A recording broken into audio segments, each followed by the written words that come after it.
Welcome once again in our YouTube PDF video online class. Student, we are studying geography of class 7 and this is chapter 4th. The name of the chapter is air and this is our part 5th video and final video of this lesson. It means that in this lesson we will cover the final topic and that is moisture. Student आज हम लोग जो हमारे lesson का आखिरी topic है moisture, जिसको हम लोग हिंदी में आर्द्रता या नमी कहते हैं, इसको हम लोग कवर करेंगे. When water evaporates from land and different water bodies it becomes water vapour. Student ध्यान दीजिएगा, जब जो जल है अर्थात पानी है, जब वो धरती के विभिन्न जल स्रोतों से अर्थात तालाब, नदी, नाले, झील, सागर, महासागर या कुएं वगैरह से जब ये पानी जो है इवोपरेट होता है अर्थात वाष्पीकृत होता है, इट बिकम्स वाटर वेपर. तो ये जो है ये जो इवोपरेशन होता है, इससे वो वाटर वेपर बन जाता है अर्थात ये जल वाष्प बन जाता है. जल के वाष्प यानी गैस के रूप में गैसियस फॉर्म में कन्वर्ट हो जाता है. Moisture in the air at any time is known as humidity. Student ये इम्पोर्टेंट आपका जो लाइन है ध्यान दीजिएगा. Moisture in the air at any time is known as humidity अर्थात किसी भी समय जब हवा में नमी की मात्रा होती है, याद रखिएगा, हवा में नमी की मात्रा का किसी भी समय पाया जाना ही उसको हम लोग ह्यूमिडिटी अर्थात आर्द्रता बोलते हैं. याद रखिएगा, अक्सर जब हवा में नमी होती है, जब उसमें प्रेजेंस ऑफ वाटर होता है तो उसको हम लोग ह्यूमिडिटी बोलते हैं. When the air is full of water vapour we call it humid. याद रखिएगा, जब कई बार हम हवा चलती है और हमारे बॉडी में हमारे शरीर में गीलापन महसूस होता है जलवाष्प की वजह से, या हमें जब गर्मी होती है और हमारे जो स्वेटिंग जो है, हमारा पसीना जो सूखता नहीं है, तो हम बोलते हैं कि इट्स अ ह्यूमिड डे अर्थात आज का दिन जो है बहुत उमस भरा है या बहुत आर्द्रता वाला है. As the air gets warmer its capacity to hold the water vapour increase and so it becomes more and more humid. Student ध्यान दीजिएगा, जैसे ही हवा गर्म होती है तो उसकी जो कैपेसिटी होती है पानी को होल्ड करने की, वाटर वेपर को अर्थात जलवाष्प को होल्ड करने की, वो बढ़ जाती है. यानी जब हवा गर्म होती है तो उसकी क्षमता जो है जलवाष्प को कैच करने की या होल्ड करने की बढ़ जाती है. उस कंडीशन को ह्यूमिड बना देती है. ठीक है. On a humid day clothes take longer to dry and sweat from our body doesn't evaporate easily making us feel very uncomfortable. याद रखिएगा स्टूडेंट, जब ह्यूमिड डे होता है ना तो जो कपड़े हैं वो जल्दी सूखते नहीं है. सूखेंगे कैसे? क्योंकि कपड़े सूखते हैं जब हवा उन पर पड़ती है, हवा लगती है, हवा उनसे जो उनकी नमी है उनको उड़ाती है. लेकिन जब हवा में ऑलरेडी पानी की मात्रा है वाष्प के रूप में, और जब वो कपड़े पर पड़ती है तो कपड़े जो है the clothes are remains wet, कपड़े कंटिन्यू जो है गीले ही रहते हैं और सूखने में उनको लंबा समय लगता है. अब ठीक वही चीज आप देखे होंगे जब इस प्रकार की गर्मियों के समय में या जो ह्यूमिड डे होता है या कई बार रेनी डे के टाइम हमारे बॉडी में जब स्वेटिंग होती है तो कई बार वो स्वेट जो है पूरे टाइम तक, कई घंटों तक वैसे ही हमारी बॉडी में बना रहता है. चाहे हम भले ही फैन के नीचे बैठे हों, कहीं भी बैठे हों, लेकिन हमारी बॉडी में जो स्वेटिंग है, जो चिपचिपापन है, वो बना रहता है. इससे हमको बहुत ज़्यादा डिस्कम्फर्ट या अनकम्फर्टेबल फील होता है, हम लोग अच्छा फील नहीं करते हैं. तो ये कंडीशन होती है student. When the water vapour rises it starts cooling. और जैसे ही ये जलवाष्प जब ये ऊपर उठता है, जब ऊपर की ओर ये बढ़ता है ये आसमान में, तो इट स्टार्ट कूलिंग, ये ठंडा होने लगता है. ठीक. The water vapour condenses causing formation of droplets of water. और ये जो वाटर वेपर, ये जलवाष्प है, ये संघनित होकर के ये ड्रॉपलेट्स ऑफ वाटर के रूप में कन्वर्ट हो जाता है. याद रखिएगा स्टूडेंट, जब ये वाटर वेपर ऊपर आसमान में बादलों के रूप में होता है ना, तो ये जो है ये जब ठंडा होता है तो कंडेंस होकर के ये ड्रॉपलेट ऑफ वाटर यानी जल की बूंदों के रूप में ये बदल जाता है.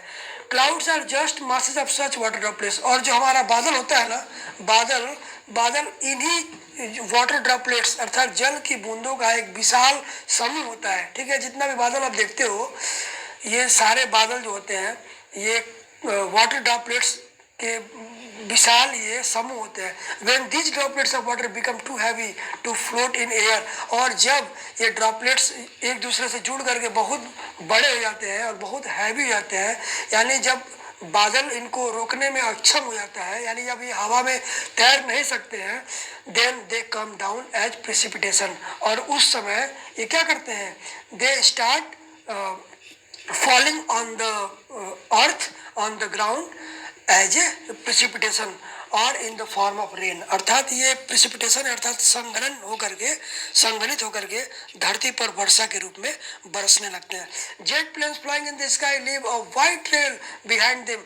आपने स्टूडेंट जेट प्लेन्स को देखा होगा या रॉकेट को आपने आसमान में या अंतरिक्ष की ओर जाते हुए देखा होगा, तो आपने देखा होगा जब ये पूरे फुल फोर्स के साथ जब ये उड़ते हैं तो अपने पीछे एक वाइट ट्रेल, एक सफेद रंग की पट्टी अपने पीछे छोड़ते हैं। The moisture from their engines condenses, और ये जो सफेद पट्टी आप देखते हैं ना स्मोक के रूप में, धुएं के रूप में, ये जो है उनके इंजन से निकला हुआ जो स्मोक है, वो मॉइस्चर, उसकी नमी जो है वो कंडेंस होती है धीरे धीरे, वो मतलब उसकी नमी जो है संघनित होती है।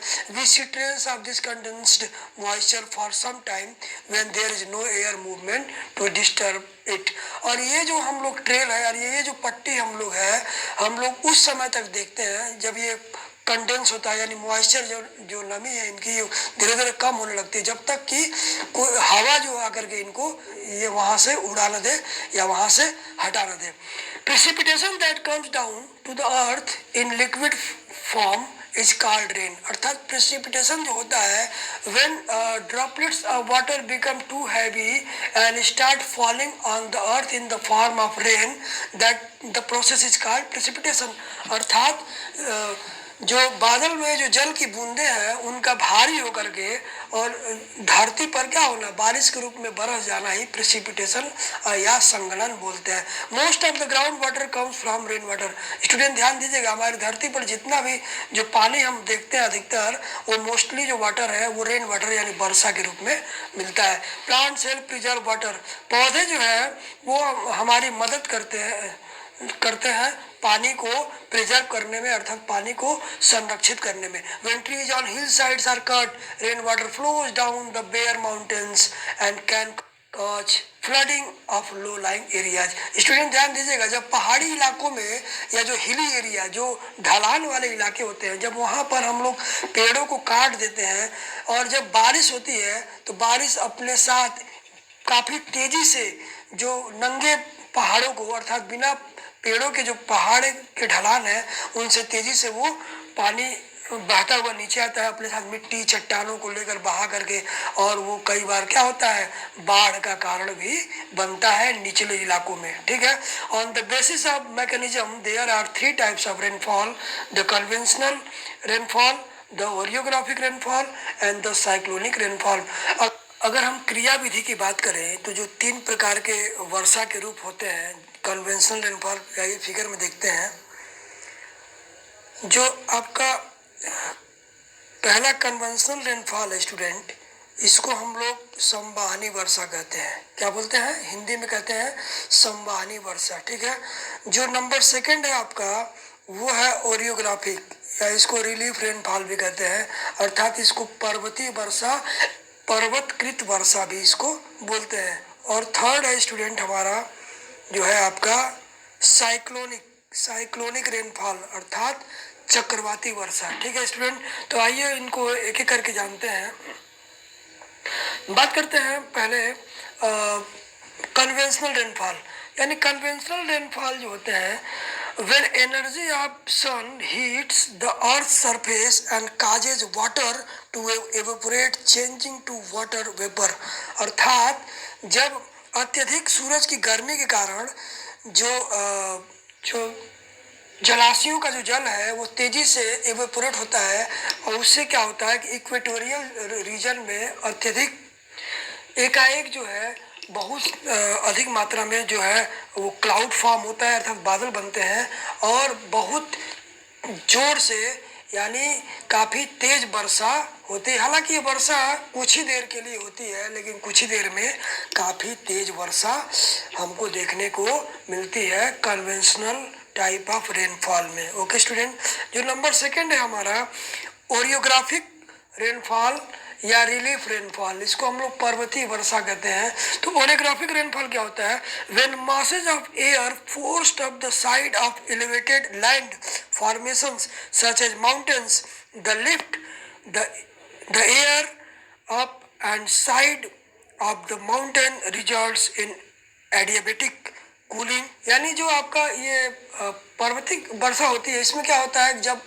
जब वाटर वेपर पहाड़ों की तरफ जाता है तो पहाड़ बीच में आते हैं और उन वाटर वेपर का रास्ता ये रोक देते हैं।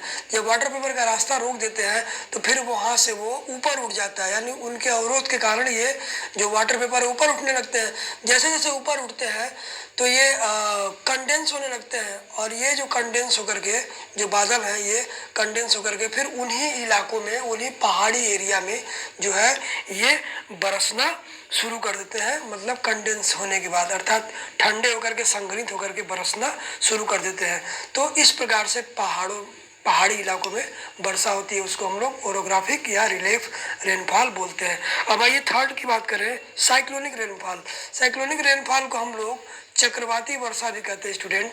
और इसमें क्या होता है कि it is caused by cyclonic activity and it occurs along the front of the cyclone.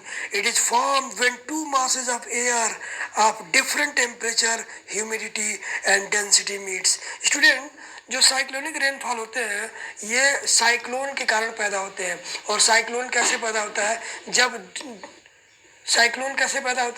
जब दो विपरीत स्वभाव वाले, जब दो मासेस ऑफ एयर यानी विशाल हवा का जो समूह होता है, जब एक साथ टकराता है, मिलता है, जिनका तापमान, जिनकी ह्यूमिडिटी यानी आर्द्रता और डेंसिटी अर्थात घनत्व तो अलग अलग होता है, तो ये जो है इनके कारण जो बारिश होती है वो एक तूफान का रूप लेकर के और चारों ओर से एक सर्किल ऑफ वायलेंट स्टॉर्म के रूप में ये बारिश होती है। तो इनको बोलते हैं हम लोग साइक्लोनिक रेनफॉल। अब आइए देखते हैं, rainfall is very important for the survival of plants and animals. जो बारिश है, जो वर्षा है, वो बहुत महत्वपूर्ण होती है जानवरों के लिए, पौधों के लिए।